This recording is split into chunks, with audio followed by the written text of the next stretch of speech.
ഹർഷ, കൊല്ലത്തെ ഇടതുപക്ഷത്തിന് കിട്ടിയ തിരിച്ചടി നമ്മൾ എല്ലാവരും കണ്ടിരുന്നു. ഒട്ടും പ്രതീക്ഷിക്കാത്ത തിരിച്ചടിയാണ്. CPM പ്രവർത്തകർ പോലും ആശ്ചര്യത്തോടെ നോക്കിക്കണ്ട ഒരു തിരിച്ചടി ആയിരുന്നു കൊല്ലത്തുണ്ടായത്. അപ്പോൾ അവിടെ കളം പിടിക്കാനുള്ള നീക്കത്തിലാണ് BJP എന്നുള്ള വാർത്തകളാണ് ഇപ്പോൾ പുറത്തു വരുന്നത്. അവിടെ ഒരു സീറ്റെങ്കിലും, കൊല്ലത്തും കൂടി ഒരു സീറ്റ് എന്നുള്ള പദ്ധതിയുമായി BJP പുറപ്പെട്ടിരിക്കുകയാണ്. അപ്പോൾ കൊല്ലം ഇനി കാവി പുതയ്ക്കും. കൊല്ലം കഴിഞ്ഞ ദിവസങ്ങളിലായി നമ്മൾ കണ്ടിരുന്നു പല ഇടത് കോട്ടകളും തകർത്തുകൊണ്ട് കോൺഗ്രസും BJPയും ഒരുപോലെ മുന്നോട്ട് കുതിക്കുന്നത്. എല്ലായിടത്തല്ലെങ്കിലും ചിലയിടങ്ങളിലെങ്കിലും, അതും ശ്രദ്ധിക്കപ്പെടുന്ന പലയിടങ്ങളിലും BJP ഈ പറയുന്ന CPMനെ അല്ലെങ്കിൽ ചെങ്കോട്ട എന്ന് അറിയപ്പെടുന്ന പലയിടങ്ങളിലും കാവി പുതപ്പിക്കുന്നത് നമ്മൾ കണ്ടിരുന്നു. എല്ലായിടത്തുമല്ല, ഞാൻ വീണ്ടും വീണ്ടും എടുത്തു പറയുന്നു, ചിലയിടങ്ങളിലെങ്കിലും. അത്തരത്തിൽ ചിലയിടങ്ങളിൽ ഒരു പ്രധാനപ്പെട്ട ഇടമാണ് കൊല്ലം ജില്ലയിലെ കണ്ണൂർ എന്നറിയപ്പെടുന്ന കടക്കൽ പഞ്ചായത്ത്. അവിടെ BJPക്ക് പഞ്ചായത്ത് അംഗമുണ്ട്. അവിടെ BJPക്ക് ചെറിയ തോതിലെങ്കിലും വിജയിക്കാൻ സാധിച്ചിട്ടുണ്ട് എന്നുള്ളത് ശ്രദ്ധിക്കേണ്ടത് തന്നെയാണ്. പോലും ഒരാളെങ്കിലും ഒരാൾ അവിടെ കയറിയിരിക്കുക എന്ന് പറയുന്നത് വലിയ കാര്യമാണ്. ഈ ഒട്ടകത്തിന് സ്ഥലം കൊടുക്കുന്ന ഒരു നിലയിലേക്കാണ് BJP പോകുന്നത്. ഒരു സീറ്റിൽ നിന്ന് അവർക്ക് ഒരു ഭരണം തന്നെ പിടിച്ചെടുക്കാനുള്ള നിലയിലേക്ക് ഉയരാനുള്ള സ്ട്രാറ്റജി അവർക്ക് അറിയാം. അവർ കൃത്യമായിട്ട് ചെയ്യും എന്നുള്ളതാണ്. പണ്ട് ഒരു സമയത്ത് ചർച്ചയിൽ മേഘയുടെ കോളേജിലെ ഒരു കാര്യം പറഞ്ഞിരുന്നു. ABVPയുടെ ഇന്നത്തെ അവസ്ഥയും പണ്ടത്തെ അവസ്ഥയും. അതായത് ഒരു സീറ്റ് കൊടുക്കുമ്പോൾ അല്ലെങ്കിൽ ഒരാൾ മത്സരിക്കുമ്പോൾ ഇവർക്ക് എന്താവാനാണ് എന്ന് ചോദിക്കുന്നിടത്തു നിന്നും ഇന്ന് അവർ വലിയൊരു രീതിയിൽ ആ ഒരു ക്യാമ്പസിൽ നിലനിന്ന് പോകുന്നു എന്ന് പറയുമ്പോൾ നമുക്കതിനെ അതേ അവസ്ഥയാണ് ഇപ്പോൾ BJPക്ക് കേരളത്തിൽ സംഭവിച്ചിരിക്കുന്നത്. ഇപ്പോൾ വെറുതെ പറഞ്ഞതല്ല. കൊല്ലം ജില്ലയിലെ കണ്ണൂർ എന്ന് പറയുമ്പോൾ കണ്ണൂരിനെ കുറിച്ച് നമുക്കറിയാം. അത്രത്തോളം പാർട്ടി LDF എന്ന് പറയുന്ന പാർട്ടിയെ അല്ലെങ്കിൽ കമ്മ്യൂണിസ്റ്റ് പാർട്ടി അത്രത്തോളം മനസ്സിൽ കാത്തു സൂക്ഷിക്കുന്ന ജനങ്ങളാണ് അവിടെയുള്ളത്. കേൾക്കുമ്പോഴേ നമ്മൾ ചെഞ്ചുകപ്പ് മണ്ണ് എന്നല്ലാതെ ഓർക്കാൻ പറ്റില്ല. പക്ഷെ കോൺഗ്രസിന്റെ സാന്നിധ്യം വളരെ വലുതാണ്.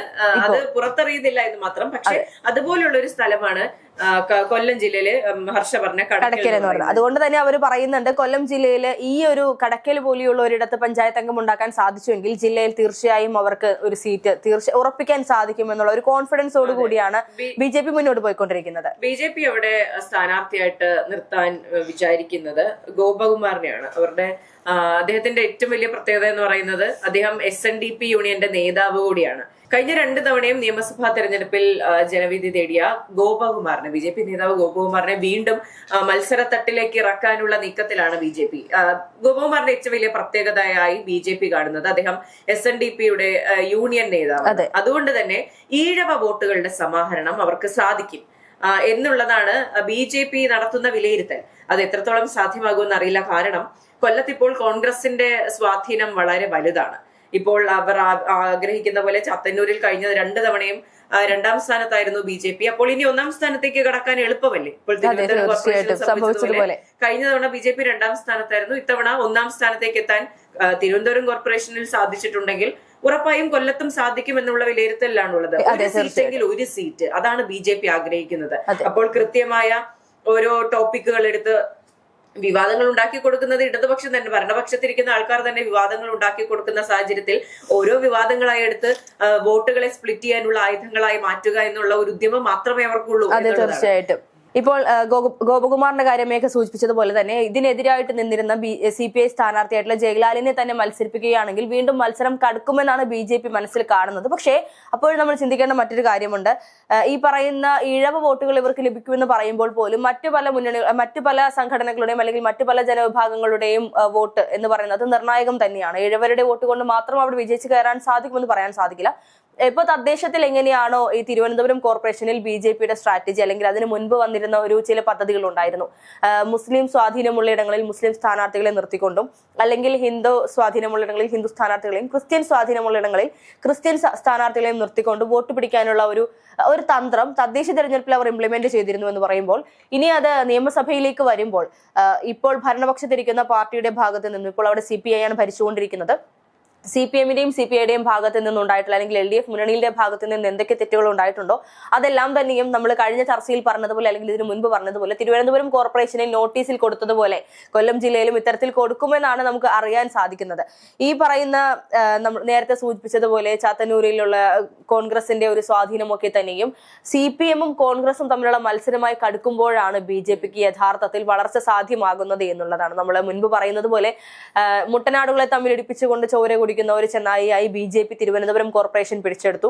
അതേ തന്ത്രം ഉപയോഗിച്ചുകൊണ്ട് തന്നെ CPM-നെയും കോൺഗ്രസിനെയും ഒരുപോലെ തമ്മിൽ അടുപ്പിച്ചുകൊണ്ട്, അല്ലെങ്കിൽ LDF-നെയും UDF-നെയും തമ്മിൽ അടുപ്പിച്ചുകൊണ്ട് കൊല്ലം ജില്ല പിടിച്ചെടുക്കാനുള്ള തന്ത്രങ്ങൾ BJP മെനഞ്ഞു കഴിഞ്ഞു എന്നാണ് അറിയാൻ സാധിക്കുന്നത്. രണ്ടാം സ്ഥാനത്ത് ഉണ്ടായിരുന്നു എന്നുള്ള ആത്മവിശ്വാസത്തിലാണ് BJP ഇപ്പോൾ കൊല്ലത്ത് ഒരു സീറ്റ് നേടുമെന്നുള്ള ആത്മവിശ്വാസം പ്രകടിപ്പിക്കുന്നത്. പക്ഷെ മറന്നുപോകേണ്ട ഒരു കാര്യമുണ്ട്, 10-50 വർഷങ്ങൾ ഇടതുകോട്ടകളായിരുന്ന സ്ഥലങ്ങളെല്ലാം കോൺഗ്രസ് പിടിച്ചു കഴിഞ്ഞു. അപ്പോൾ കോൺഗ്രസിലുള്ള ജനത്തിന്റെ വിശ്വാസം ഇതിലൂടെ വെളിപ്പെടുകയാണ്. അതുകൊണ്ട് തന്നെ ഇനി രണ്ടാം സ്ഥാനത്ത് BJP ഉണ്ടായിരുന്നു എന്നുള്ളത് ഒരു പാസ്റ്റ് ടെൻസിൽ തന്നെ പറയേണ്ടി വരും.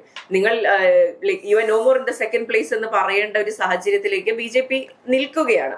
എന്നാലും ആത്മവിശ്വാസം നല്ലതാണ്. തിരുവനന്തപുരം കോർപ്പറേഷനിൽ ഒരു വലിയ വിജയം നേടിയതുപോലെ കൊല്ലത്തും അവർ ഈ കൃത്യമായ പ്ലാനിങ് നടന്നാൽ, കൃത്യമായ പ്രവർത്തനം കാഴ്ചവെക്കാൻ അവർക്ക് സാധിച്ചാൽ വിജയിക്കും. അതിലൊരു സംശയമില്ല. അത് നമ്മൾ പറഞ്ഞതുകൊണ്ട് നമ്മൾ സംഖ്യകളാകുന്നില്ല, നമ്മൾ BJP സപ്പോർട്ടേഴ്സ് ആകുന്നില്ല, നമ്മുടെ ചാനൽ ഒരു BJP ചാനൽ ആകുന്നില്ല. പറയുന്നത് വസ്തുതകളാണ്. അവർക്കത് സാധിക്കുമെങ്കിൽ അവരത് ചെയ്യുമെന്നുള്ള കോൺഫിഡൻസ് അവർ കാണിക്കുന്നുണ്ടെങ്കിൽ 2036 കേരളം ഭരിക്കുമെന്ന് പറയുന്ന പാർട്ടിയാണ്. അവർ അത്രയും ആത്മവിശ്വാസത്തിൽ അത് പറയുന്നുണ്ടെങ്കിൽ എനിക്ക് തോന്നുന്നു കോൺഗ്രസിനും BJPക്കും ഒക്കെ ആ കോൺഫിഡൻസ് ഇപ്പോൾ ഉണ്ട്. ഇടതുപക്ഷത്തിന് മാത്രമാണ് ആ കോൺഫിഡൻസ് നഷ്ടപ്പെട്ടു തുടങ്ങിയിരിക്കുന്നത്. ഇപ്പോ കൊല്ലം ജില്ലയെ സംബന്ധിച്ച് ഇത്തരത്തിൽ മുതിർന്ന പല നേതാക്കന്മാരെയും, അതായത് മുൻ സംസ്ഥാന അധ്യക്ഷന്മാരായിരുന്ന കുമ്മനം രാജശേഖരനെയും അതുപോലെ K സുരേന്ദ്രനെയും ഒക്കെയാണ് പരിഗണിച്ചിരിക്കുന്നത് കൊല്ലം ജില്ലയിലേക്ക്. അതായത് കോൺഗ്രസ് എടുക്കുന്ന നീക്കവും CPM-നെ നമുക്ക് അതിലും ഉൾപ്പെടുത്താൻ സാധിക്കില്ല. കാരണം നേതാക്കന്മാരെ ഒരു അഴിച്ചുപണി CPM-ൽ ഉണ്ടാകുമെന്നാണ് അറിയാൻ കഴിയുന്നത്. പക്ഷേ കോൺഗ്രസിൽ നിന്നും എടുക്കുന്ന ഒരു നീക്കം മുതിർന്ന നേതാക്കന്മാരെ, അല്ലെങ്കിൽ ഫേസ് വാല്യൂ ഉള്ള പൊതുജനങ്ങൾക്ക് കണ്ടാൽ തിരിച്ചറിയാൻ സാധിക്കുന്ന സെലിബ്രിറ്റി സ്റ്റാറ്റസ് ഉള്ള നേതാക്കന്മാരെ നിർത്തിക്കൊണ്ട് നിയമസഭ പിടിച്ചെടുക്കാമെന്നുള്ള കോൺഗ്രസിന്റെ തന്ത്രം അതേ രീതിയിൽ തന്നെ കൊല്ലം ജില്ലയിൽ BJP-യും പ്രയോഗിക്കാൻ പോകുന്നു എന്നാണ് അറിയാൻ സാധിക്കുന്നത്. അതെ, ഇപ്പോൾ കൊല്ലത്തും K സുരേന്ദ്രനെ മത്സരിപ്പിക്കുമെന്നൊക്കെ പറയുന്നുണ്ട്. എനിക്ക് മനസ്സിലാകുന്നില്ല, K സുരേന്ദ്രനെ എവിടെയൊക്കെ മത്സരിപ്പിക്കും. തൃശ്ശൂരിൽ സാധ്യത പറയുന്നുണ്ട്, പാലക്കാട് സാധ്യത പറയുന്നുണ്ട്, ഇപ്പോൾ കൊല്ലത്തും സാധ്യത പറയുന്നുണ്ട്. എനിക്ക് തോന്നുന്നു ഇത്രയും ഫേസ് വാല്യൂ ഉള്ള സ്ഥാനാർത്ഥികൾ BJP-യിൽ കുറവാണ്. ഇപ്പോൾ ശോഭാ സുരേന്ദ്രനുണ്ട്, രാജീവ് ചന്ദ്രശേഖറുണ്ട്, VV രാജേഷ് ഇപ്പൊ മേയർ ആയതുകൊണ്ട് അദ്ദേഹത്തിന് മത്സരിക്കാൻ സാധിക്കില്ല. അതുപോലെയുള്ള കുറച്ച് ആൾക്കാരുണ്ട് എന്നുള്ള സത്യമാണ്. പക്ഷെ എനിക്ക് തോന്നുന്നു കൊല്ലത്തൊക്കെ ഗോപകുമാറിനെ പോലെ മുൻപ് സ്ഥാനാർത്ഥികളായിട്ടുള്ള വോട്ട് സമാഹരിച്ച് എക്സ്പീരിയൻസ് ഉള്ള ആൾക്കാരെ നിർത്താൻ തന്നെ ആയിരിക്കണം സാധ്യത. അല്ലാതെ എനിക്ക് തോന്നുന്നു മുൻ അധ്യക്ഷൻ കൊല്ലത്ത് വന്ന് മത്സരിക്കാനുള്ള സാധ്യത നമ്മൾ പൂർണ്ണമായും തള്ളിക്കളയേണ്ട സാഹചര്യമാണ് ഇപ്പോൾ. അതെ, ഇനിയിപ്പോൾ രണ്ടാം സ്ഥാനത്ത് നിൽക്കുന്ന BJP ഒന്നാം സ്ഥാനത്തേക്കോ മൂന്നാം സ്ഥാനത്തേക്കോ എന്നുള്ളത് ചോദ്യമായി തന്നെ നിലനിൽക്കുകയാണ്. കൊല്ലം ജില്ലയിൽ മാത്രമല്ല, കേരളം ഒട്ടാകെ എല്ലാ ജില്ലകളിലും BJP-യുടെ വളർച്ച നമ്മൾ കണ്ടില്ലെന്ന് നടിക്കാൻ സാധിക്കില്ല. അതായത് രണ്ടാമതും മൂന്നാമതും നിന്നിടത്തു നിന്നും ഉയർച്ചയോടുകൂടി ഇനിയിപ്പോൾ CPM-ഓ കോൺഗ്രസോ അല്ലെങ്കിൽ LDF-ഓ UDF-ഓ എന്ന് ചോദിക്കുന്നിടത്ത് നിന്നും BJP-യിലേക്ക് നമ്മുടെ ചർച്ച പോലും വന്നിട്ടുണ്ടെങ്കിൽ, അല്ലെങ്കിൽ മറ്റു പല ചാനലുകളിലും ചർച്ചകൾ വന്നിട്ടുണ്ടെങ്കിൽ അത് ഇവർക്ക് എന്നും ഒരു നേട്ടം തന്നെയാണ് എന്നുള്ളതാണ് യാഥാർത്ഥ്യം. ആ നേട്ടം ഇവർ കൃത്യമായി നിയമസഭയിൽ ഉപയോഗിച്ചാൽ ഇനിയിപ്പോൾ അവർ കണക്ക് കൂട്ടുന്നത് പ്രകാരം 2036 നിയമസഭ ഈ പറയുന്ന കേരളം ഒട്ടാകെ ഭരിക്കാനുള്ള ഒരു അധികാരത്തിലേക്ക് BJP വരുമെന്നുള്ളതിൽ യാതൊരു സംശയവുമില്ല.